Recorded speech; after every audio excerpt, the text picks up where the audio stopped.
Hello, ladies and gentlemen, it's Mike here at Gamefromscratch, and how would you like to join me in committing a crime? Are you ready for it? What we got in front of us, this is the Rust logo, and now what I'm going to do is make it red. And yes, I just committed a crime. And I actually did this literally in the thumbnail for this video. You will notice that the Rust logo is white because I have a black background. I recolor logos all the time because a lot of times they literally do not work on the background of the thumbnail I am using. And according to the new trademark policy coming from the Rust Foundation, this is going to be against the rules. Now, this isn't technically illegal. It's trademark law, slightly different terms, but this whole thing from the Rust Foundation is a gigantic self-own. And ironically enough, they have a recolored logo on their Twitter feed, which just...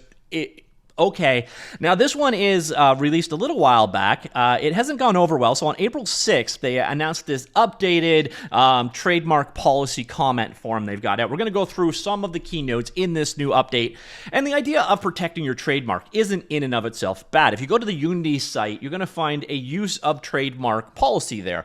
Same for probably Unreal Engine. This is a very common thing. You want to have your brand protected. It's just the way the Rust Foundation went about it is about as bad as it could be. And that's pretty easily obvious when you notice from the tweet that their first response here is literally from a project member on the Rust team for years and years and years who has literally never heard of it. And then we also have a sponsor down here that's like, what the hell is going on? So let's go take a look at their proposal for the trademark deal, and let's find out exactly why this is getting the outcry that it is and why it is as stupid as people are saying. Because it is. There's a lot of really dumb language in this.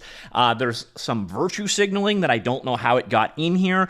There is just some massive overreach. And let's not also forget the fact that Rust is also the name of a programming language. It's used in very common uses. So something like, I would commonly do something like publish a book called The Rust Programming Guide, or Learn Rust in 24 Hours, or whatever. Well, now I would need to put a paragraph at the beginning of my book saying, this is not officially endorsed by the Rust Foundation, and I would have to get approval to use their logo. Their logo has to be sized smaller than any other. It's just not thinking things through. All right, but let's go through here. So the idea of protecting their work in the project, again, that all makes sense. You don't want it to, be co-opted or misrepresented or anything like that. I get why they have a policy like this. There's a reason why every company has a policy like this, but we're going to get into the specifics of where this policy is really bad. Now, it's also really kind of interesting because all the way throughout this, they keep making references to things like Ferris here. So you can use Ferris however you wish, and you can use RS however you wish without permission. Well, it's because they don't own any rights to either of those. There's no generosity here. It's just they don't have the trademark or the copyright here. So what they do somehow own is the trademark to the word, or the trade word of Rust, which is, again, a problem in our copyright system. And then again, if Apple can own the word Apple, I guess Rust can own the word Rust. And the way trademarks work is they're in a very specific industry. So they own it in the realm of, say, programming language. So it is limited. So if you want to do a Rust engine and you're literally talking about restoring Rust car engines, you're fine. None of this applies to you. And then, of course, there is the trademark, which applies to dealing with their logo. So let's go through, and everything that I have highlighted in red are the things that I think are really weapons grade stupid. So we've got, can I use a modified version of the logo on social media? In general, we prohibit modification of the Rust logo for any purpose except to scale it. So I changed the color of it so that it fits in on a dark background. Not allowed anymore, even though, ironically, again, they're doing that in their own Twitter feed. So this includes distortion, transparency, color changes, affiliated with for-profit brands or political ideologies. If you would like to change the colors of the Rust logo to communicate allegiance with a community movement, we ask that you run the proposed logo changes by us by email, the file to rustfoundation.org with a description of the changes you are proposing. In the future, we intend to publish new versions of the Rust logo to accord with community movements. This is a minefield that they really don't want to step into. I can understand potentially why they wouldn't want you to do political messaging through their brand, but I also don't think Rust Foundation have thought this one through, because they're going to be the arbiter of, okay, so yeah, LGBT rights, Black Lives Matter, but not this cause or not that cause or not this cause. They're going to have to make that judgment call on every single thing they do now on because of this change. Very, not the choice I would have probably made here, but okay. So now the next one, and this one is one of the dumbest ones, period. Can I use the word Rust in the name of one of my crates? Now, if you do not know the Rust language, Rust crates are basically like a library system. It's a lot like NPM if you've used JavaScript before, or if you create a C++ or C# etc. library. I think it's very common for people to put Rust in their their crate name. So if you did like a URL handler, you might do Rust URL handler or Rust zip, whatever. It's very, very, very common, as we will see in just a few moments. So, project would like the word Rust in a crate name to imply ownership by the project. You should generally use -rs instead in this situation. Please see the use of marks in toolchains or other software for use with Rust. There are literally thousands upon thousands of crates with the word Rust in them right now, which is okay, a thing. Now, I mentioned earlier on, can you use it in a book or an article title or a blog or anything? Well, yeah, you can. But you literally have to have as your very first paragraph or page of your work in a clear and dedicated space something like the following language. Disclosure, the material in this book, paper, blog, article has not been reviewed, endorsed, or approved by the Rust Foundation. For more information on the Rust Foundation trademark policy, click here. Now, can you imagine? I'm going to open up Learn Rust for Dummies, and literally my front page is going to consist of this. Okay, yeah, whatever. It's going to just basically make people less likely to blog about or deal with Rust if you got to do this kind of crap to even use the word Rust. Now, I'm not talking about their logo here, the word Rust. Okay, so let's keep going here and find out what other things we've got here. Can I use Rust as part of the name for my project, product, initiative, etc. in reference to the Rust language? Generally, no. It is not permitted to use the name Rust or logo as part of your own trademark, service mark, domain name, company name, trade name, product name, or service name. If you already have a product, so it's not like they're grandfathering here. They're saying contact them and they may license it out to you. May license it out to you. Am I prohibited from registering my own trademark, domain, company name, product name, service name that includes the word Rust in reference to the language? It's not permitted in any of these situations. So if you have a Rust tutorial site and you call it Rust Tutorials, piss off. You're not welcome anymore. This is such overly broad and stupid overreach. It's insane. Like, I get why they don't want people to be impersonating Rust, but to take Rust out of a domain name in general, ludicrous. Just absolutely ludicrous. All right, so let's keep going down here. Find out what other things I marked out as being, we'll call it at the very least overreach. So some of this is into the weeds now. So next up, you may not use or register in whole or part the marks as part of your trademark, service mark, domain name, company name, trade name, product name, or service name. Trademark law does not allow your use of names or trademarks that are similar to ours. You therefore may not use an obvious variation of any of the marks. And this is just absolutely, again, ludicrous. So it's ludicrous that you could trademark the word Rust anyways. But now Rost or Rusty or Cargo Net. Ugh. Yeah, you can't use any of those. Those would all be considered too similar to the marks, and they will come after you, potentially. So they're just killing any kind of ecosystem around them. People that want to create Rust tangential sites or, basically grow the community or help people learn or do YouTube channels or whatever that might have Rust or even close to Rust or cargo-esque or puns or wordplays. Nope, none of those are allowed anymore. And then we get here, this one also gets weapons grade stupid. So in terms of describing the relationship, you may use the word marks but not the logos to truthfully describe the relationship between your software and ours.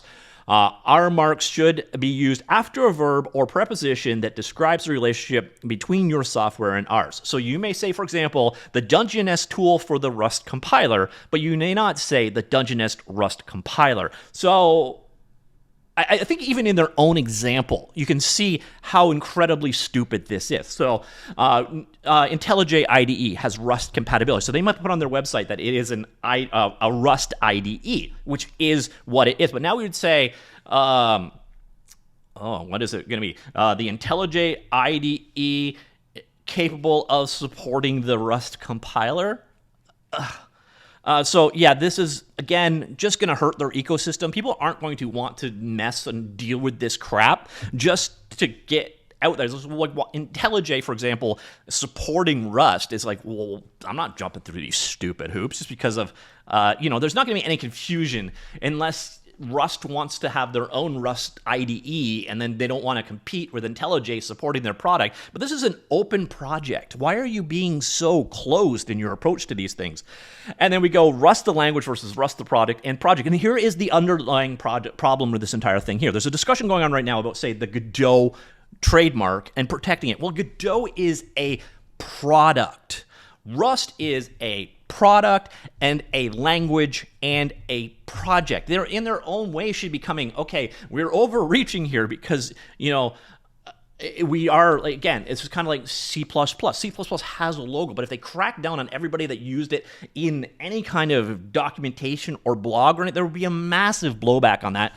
And that's kind of where they're going. They're too broad in this area. So Rust is the name of the language, the name of the software, the name of the project, and the name of the community. It must always be clear which one you are referring to when you use Rust. If there's a possibility of misinterpretation, you should amend your wording so that can be no misunderstanding. For example, the term Rust compiler can be interpreted as both compiler distributed by the project and compiler that compile the Rust language. If you are not referring to the compiler distributed by the project, you must change the wording to make it clear that it is not a compiler distributed by the project, such as ABC compiler for Rust. Okay. Next, we got use of marks in tool chains or other software for use with Rust.